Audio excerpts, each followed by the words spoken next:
So imagine this. You're a young woman, a girl. You live in Kansas on a farm. And one day there's a tornado and you're thinking, that's big. I should go and hide. You can't find your family. They've all gone. Then they've gone without you to the shelter. So you're on your own. So you go back into the house. You pass out somehow. A window hits you. And then somehow the house that you're in and unconscious in, or perhaps conscious, but you don't really know what's going on, the house starts to float. The tornado has picked up your house. Just then, a witch, to satisfy an itch, comes flying on a broomstick. I can't remember the rest of the words. Anyway, you find yourself in Oz, where you meet a pretty little woman in pink and a green woman. Yes, that's right. Today we are talking about the wickedly talented Wicked Witch of the West.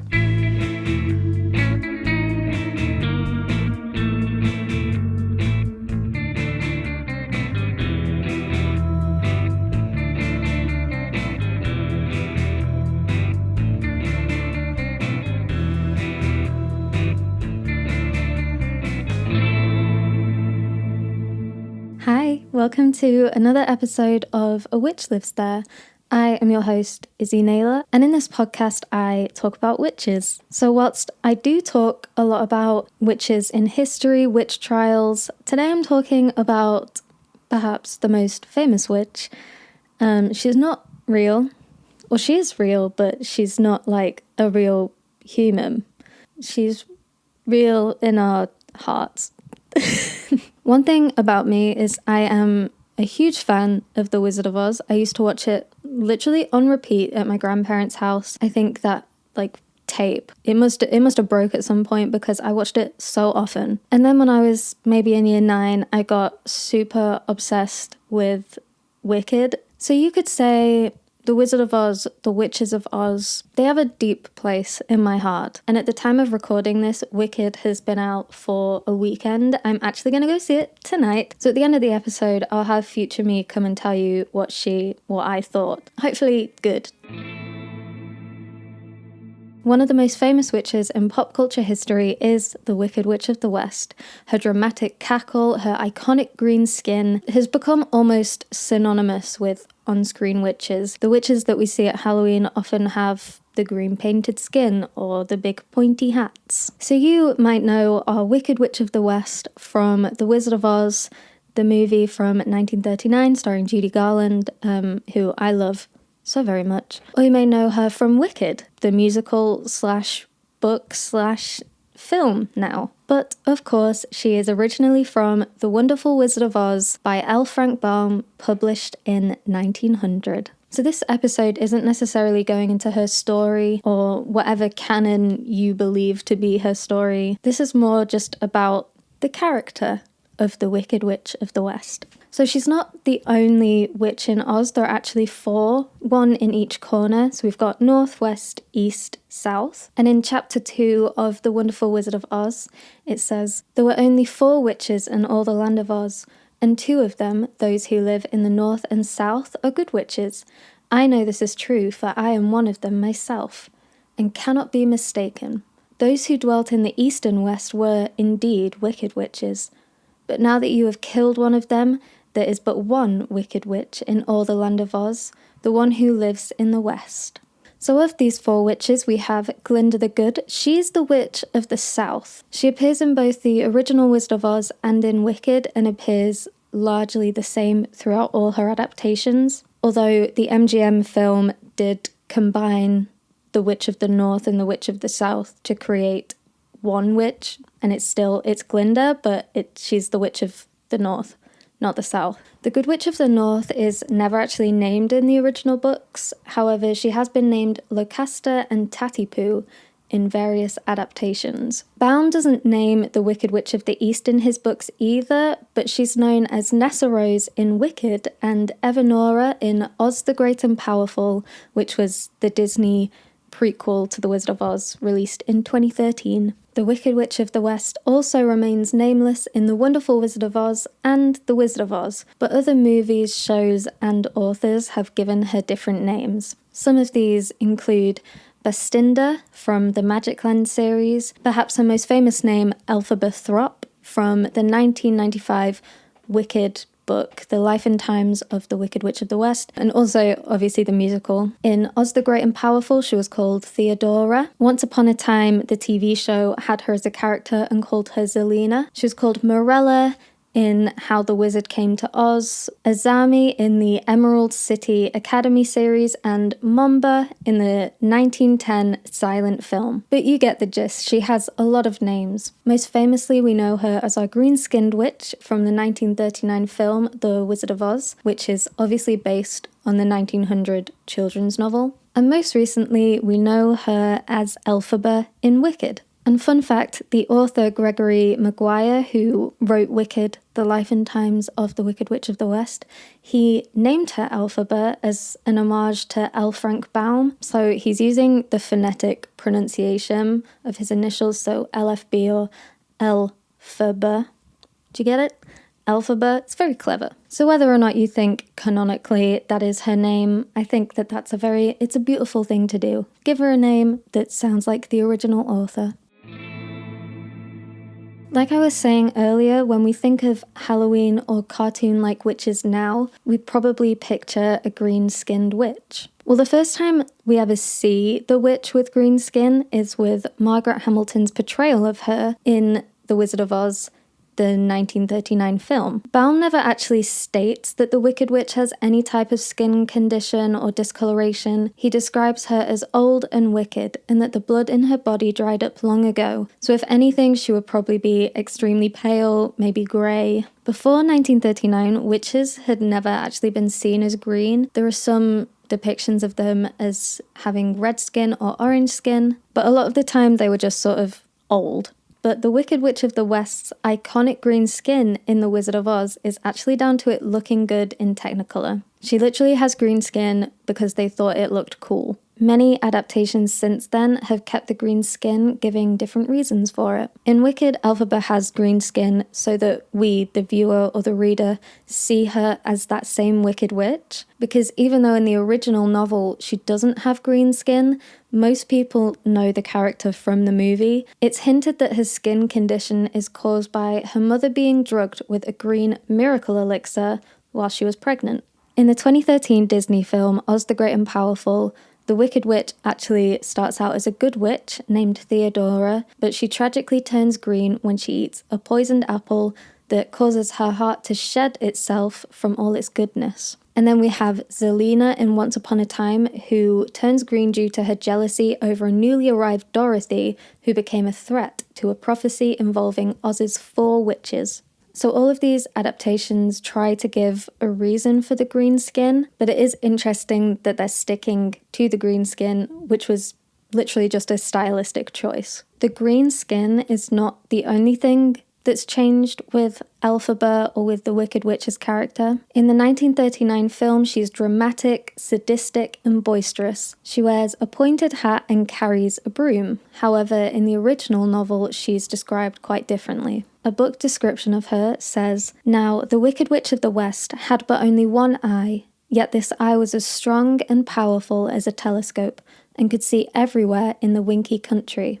So, as the Wicked Witch stood on the highest balcony of her castle, she happened to look around and saw Dorothy and her companions walking on her land. They were a long distance off, but the old wicked woman was very angry to find trespassers in her country." The book also says she wore a golden cap with a circle of sparkling diamonds and red rubies running around its solid gold brim. In the book, this cap is how she controls the monkeys. She only has 3 times that she can control them, sort of like a genie's wishes. And at this point, she's already used it twice. In the book, she also doesn't ride on a broom, but she does carry an umbrella, which does make a lot of sense because in almost every adaptation, she's allergic to water or water could kill her, but the umbrella would serve as this shield. So it's interesting that in most of the adaptations, she has a broom and she's this sort of stereotypical witch rather than how she was originally written. Throughout the film, the Wicked Witch can kind of keep tabs on Dorothy and her companions through a crystal ball. So I suppose the crystal ball is instead of this one eye that's like a telescope that she has in the original book. In fact, in most of the adaptations, they've sort of forgotten about this one eye thing, but that's not really like the biggest difference. I think the biggest difference is the skin. I'm going to talk about the Wicked Witch of the West's personality in what I view as the three main texts. We've got The Wonderful Wizard of Oz, the 1900 book, The Wizard of Oz, the 1939 film, and Wicked, as an amalgamation of the 1995 book, the musical, and the film. Starting with her personality in the original book. In the original novel, the four witches have no obvious relation to each other, and the Witch of the West doesn't seem to care about the Wicked Witch of the East or that she's been killed. I read that excerpt before where the witch first sees Dorothy. However, she can't kill Dorothy as she's protected by the Good Witch of the North's magical kiss upon her forehead. And because she can't kill Dorothy or her companions, she enslaves them like she'd done with many other trespassers and those known as Winkies. So Winkies are the people, the beings that live in Winky country, and basically the Wicked Witch had enslaved them all. And when she senses the power from the silver shoes, not ruby slippers, worn by Dorothy, the Wicked Witch of the West decides to formulate a plan to steal them from her and acquire even more power. So in the novel, the shoes are not ruby red slippers, which was perhaps another Technicolor decision, and they were not owned by her sister. This original version of the witch is somewhat cowardly despite being self-entitled. She avoids face-to-face contact with her enemies and is frightened of Dorothy at first when she sees that she's wearing the magic silver shoes. She's also afraid of the dark, which is never really elaborated on, and she's afraid of water, which we know, it's obvious. You can understand why she's maybe a little scared of water. But despite these fears, she is described as having immense power, so much so that even Glinda the Good Witch was afraid of her at one point. So the plan that she comes up with to get these shoes from Dorothy is she trips her up. And as Dorothy falls, she steals one of the shoes, telling her that she now has half of the pair's power. Dorothy demanded that the witch give back the shoe, but when the witch refused, Dorothy grabs a bucket of water and dumps it on the witch in a fit of rage, causing the witch to dissolve away like brown sugar. So while the witch is definitely an antagonist, she's not this main antagonist that's following Dorothy around everywhere. She's more of a side quest.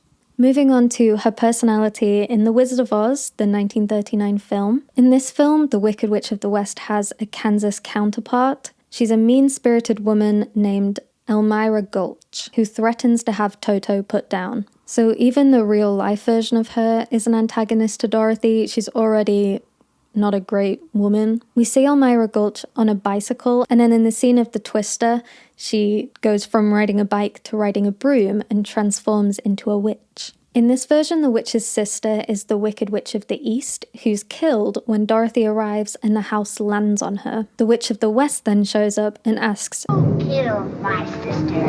Who killed the Witch of the East? Was it you?" She says this with more calculation than sorrow, so she doesn't seem to be that upset that her sister died. It's more just anger at the general situation. But she must care a little bit because she then seeks revenge against Dorothy for killing her sister. Even when Dorothy tries to explain it was an accident, the witch replies, "Well, my little pretty, I can cause accidents too." It's at this part in the story where she notices Dorothy wearing the ruby slippers. So the Witch of the West becomes obsessed with the ruby slippers, and she seems to care more about these being taken than her sister's actual death. But like in the original book, Dorothy cannot be harmed while she's wearing the slippers. So the Wicked Witch antagonizes Dorothy in many different ways. She enchants the poppies so that they all fall asleep. When they get to the Emerald City, she writes that note in the sky. And then later on, when Dorothy and her companions are sent by the wizard to kill the Wicked Witch and bring her broomstick back as evidence, the witch sends out her monkeys to capture Dorothy and bring her to her. When she's got Dorothy, she tries to take the slippers and threatens to drown Toto if she doesn't give them to her. This is obviously a callback to Elmira Gulch's character threatening to have Toto put down. However, in the movie, the slippers cannot be taken while Dorothy is still alive, so the witch locks Dorothy in a room while she thinks of a way to kill her without damaging the slipper's power. The Scarecrow, Tin Man, and Lion and Toto come and rescue Dorothy, but as they're escaping and being chased, the witch manages to corner everybody, and she's going to try and kill them one by one while Dorothy watches. So the witch gets a fire from one of the torches and goes about trying to set the scarecrow on fire. So Dorothy grabs a bucket of water to put out the fire and throws it, accidentally hitting the witch, which then causes the Wicked Witch to melt. Don't ask me why there was a bucket of water lying around when the witch is allergic. I don't know, maybe no one else knew. I don't really know. In both the original book and the movie version, Dorothy is sort of seen as naive and young, and she kills the Wicked Witch by accident. And in the movie especially, we see her feeling remorseful. She's actually quite upset that she's killed this woman that was gonna kill all her friends, and then her. But despite the witch being cruel and a true villain, particularly in the film, we see a different side of her in Wicked.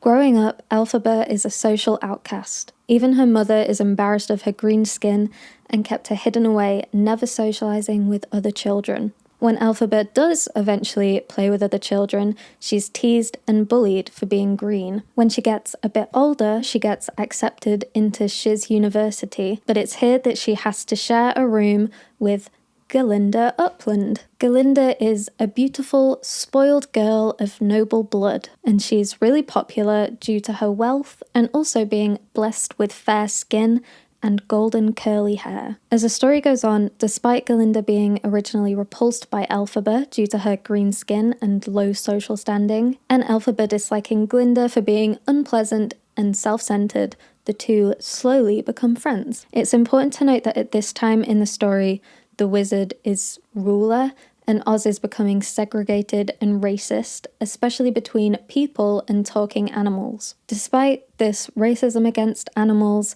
Elphaba works as an assistant to Dr. Dillamond, who's a goat professor, and he's trying to find the difference between animals and humans. This is really a part where we see Elphaba's empathy and her humanity. She cares for other outcasts, and she's deeply protective over her younger sister, Nessa Rose. At some point in the story, Galinda changes her name to Glinda. She drops the A in sort of an act of solidarity with Elphaba. But then, when the connection to the Wizard of Oz comes and Dorothy accidentally kills Nessa Rose, Glinda tries to explain that it was an accident, and her and Elphaba have this big falling out. In this, Elphaba wants the shoes Dorothy's wearing, not because of the power, but because they belong to her sister, and they're the only thing that she'll have left of Nessa Rose. Dorothy and Elphaba later have an argument where Elphaba realizes that Dorothy reminds her of herself. They're both misunderstood outcasts. In this version, when rescue comes for Dorothy,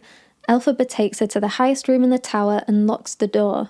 In a state of panic, she accidentally sets her own robes on fire. Dorothy is frightened, and not knowing of the witch's water allergy, she grabs a bucket nearby that's collecting rainwater and throws it over a panicking Elphaba to put the flames out. Again, the Wicked Witch is dead. She melts. And Dorothy is horrified at what she's accidentally done.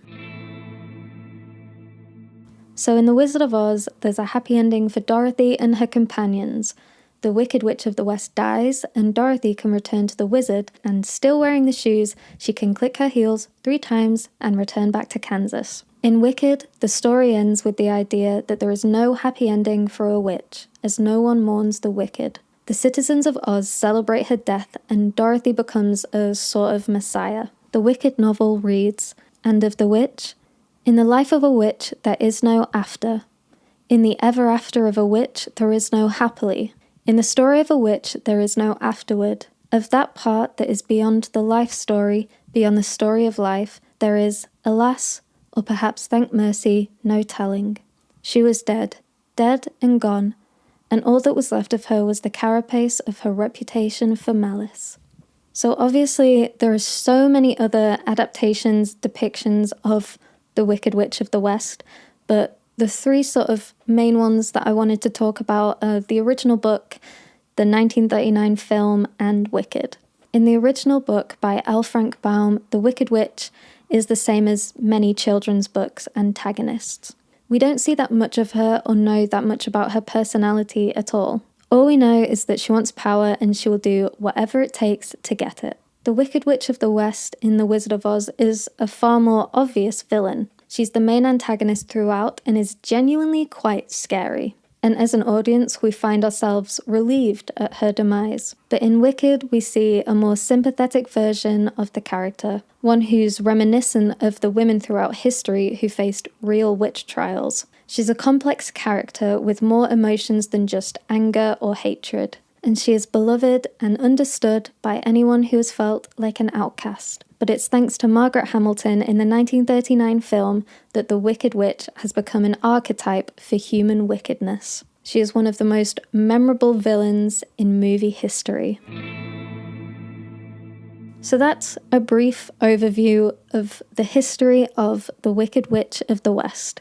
Without her and the influence of her character, we wouldn't have so many iconic stories. We certainly wouldn't have Wicked. And I personally don't really see Wicked as canon to the story. I think of it as its own separate thing. It's like maybe an alternate universe version. Mostly because I cannot wrap my head around the Wicked Witch in the film and Elphaba in Wicked. They just seem like two completely different characters. But I do love this humanization of a villain. Not everything is black and white. Villains aren't always just villains. Whether we like it or not, there's a person and a story behind every villain, whether in real life or in a movie. And the retelling of the Wicked Witch of the West story really gives this emotion to the character and emotion to the whole of the Wizard of Oz that we wouldn't have otherwise. So whichever version of the witch is canon to you, is the most important one to you, I hope that you've enjoyed learning about her history. And now here's a look at future me, who will tell you what she thought of the Wicked movie. It was amazing. I've been listening to the soundtrack on repeat. I'm going to go and see it again. I don't have many words. Like, it was just so good. 13-year-old me would be so happy because I was obsessed with the musical. So it did it justice. I can't imagine it with another cast. It was just a really beautiful experience. I had a great time. Would recommend. 10 out of 10. Thank you so much for listening to this podcast or watching the video. Please let me know if you have any other witchy stories you want me to cover, or let me know of your own real-life witchy stories. You can email me at awitchlivestherepod@gmail.com. I'll have the email address written in the description or on the screen so you can find it easily. And please join me again next week for another story of hexes, heresy, and haunts. Bye!